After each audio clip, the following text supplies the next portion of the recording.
A happy family scene that once didn't seem possible.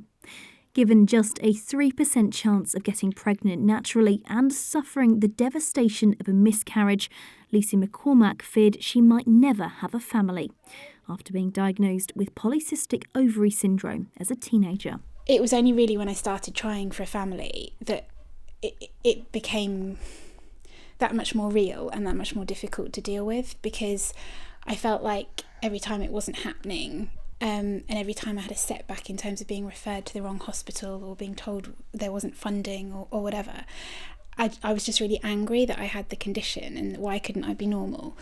And also disappointed that I felt like I was disappointing my husband, even though he was so supportive and would never see it that way. I felt like, I'm the one with the issue.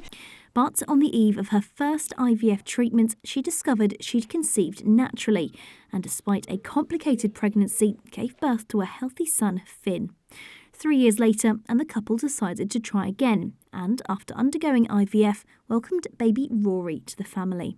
Now, to mark Fertility Awareness Week, Lucy wants her story to give hope to others. When it comes to falling pregnant, if you can minimise the stress in your life, that is a huge factor in helping. And obviously when you're really concerned and worried about whether or not it's going to happen, you can't help but feel stressed.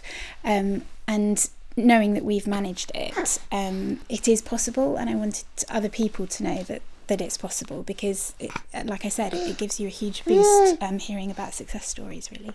Lucy says her happy ending is thanks to lifestyle changes she made, as well as the treatment she received at Bourne Hall Fertility Clinic in Wymondham, which treats mostly NHS patients with some private.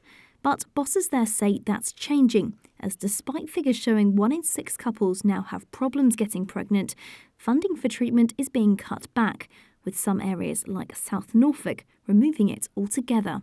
There is a postcode lottery to that, and local commissioning groups will have to decide how to spend their resources, their financial resources.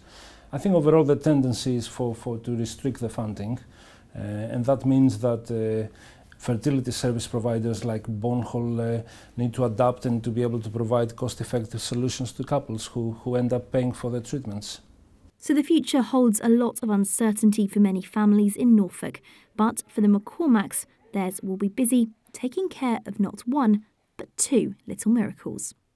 Lauren Hewitt, Mustard TV, Dereham.